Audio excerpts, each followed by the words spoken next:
জুলাই আগস্টের গণহত্যার মামলায় আওয়ামী লীগের দুজন সম্পাদক মণ্ডলীর সদস্য সাবেক মন্ত্রী আমির হোসেন আমু অ্যাডভোকেট কামরুল ইসলামকে আন্তর্জাতিক অপরাধ ট্রাইব্যুনালে কিছুক্ষণ আগে আনা হয়েছে। এই মুহূর্তে ট্রাইব্যুনালে রয়েছেন সহকর্মী জাভেদ আক্তার।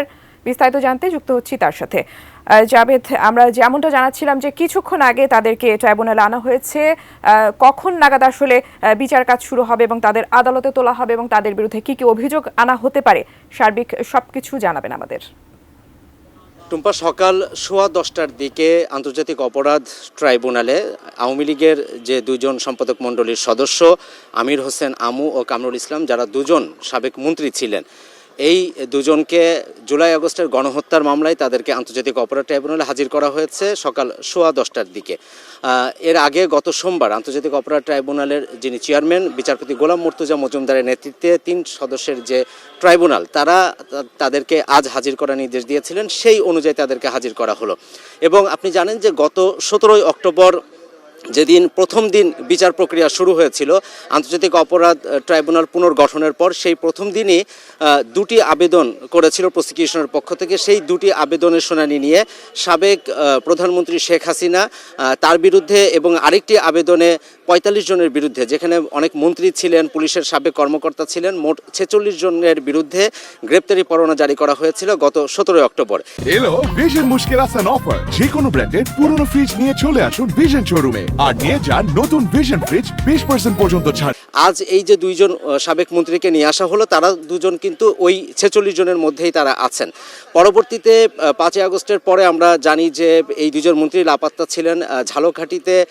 ঝালকাঠিতে আমির হোসেন আমুর বাড়ি, সেখানে পুড়িয়ে দেওয়া হয় এবং তার বাসায় অভিযান চালিয়ে 5 কোটি টাকার মতো বিভিন্ন বিদেশি মুদ্রাও সেখান থেকে জব্দ করা হয়। এবং সবশেষ গত 6 নভেম্বর তাকে ধানমন্ডি থেকে গ্রেপ্তার করেছিল ঢাকা মহানগর গোয়েন্দা পুলিশ।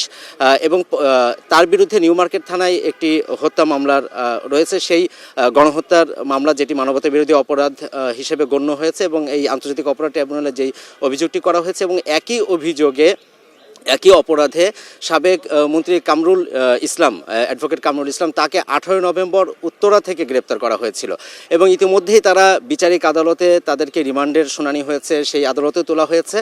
আজকে মূলত এই দুজনকে আন্তর্জাতিক অপরাধ ট্রাইব্যুনালে আনা হয়েছে যে জুলাই আগস্টের যে গণহত্যার ঘটনা, যেটি নিউ মার্কেট থানার যে মামলাটি, সেই মামলাতে তাদেরকে আজকে গ্রেপ্তার দেখানোর আবেদন করা হবে।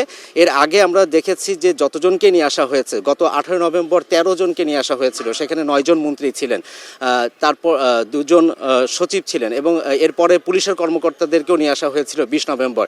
এবং এছাড়া যাদেরকে নিয়ে আসা হয়েছে, আমরা এর আগেই প্রত্যেকটা আবেদনের প্রেক্ষিতে আমরা দেখেছি যে তাদেরকে এই মামলাতে গ্রেপ্তার দেখিয়ে কারাগারে পাঠানোর নির্দেশ দেওয়া হয়েছে। হয়তো আজকেও সেরকমটাই করা হবে এবং তাদেরকে এই জুলাই আগস্টের যে গণহত্যার মামলা, সেই মামলায় তাদেরকে গ্রেপ্তার দেখানো হবে এবং একই সাথে তাদেরকে কারাগারে পাঠানোর নির্দেশ দেওয়া হবে। এবং এর মধ্যে যে তাদের বিরুদ্ধে যে অভিযোগ, সেই অভিযোগের তদন্ত তো আন্তর্জাতিক অপরাধ ট্রাইব্যুনালের যে তদন্ত সংস্থা, তারা তো করছে। যদি তারা তদন্ত শেষ করতে পারে তাহলে তো একরকম বিষয়, আর যদি তদন্ত শেষ করতে না পারে সেক্ষেত্রে তারা হয়তো তদন্ত প্রতিবেদন দেওয়ার জন্য নতুন একটি সময় চাইবেন।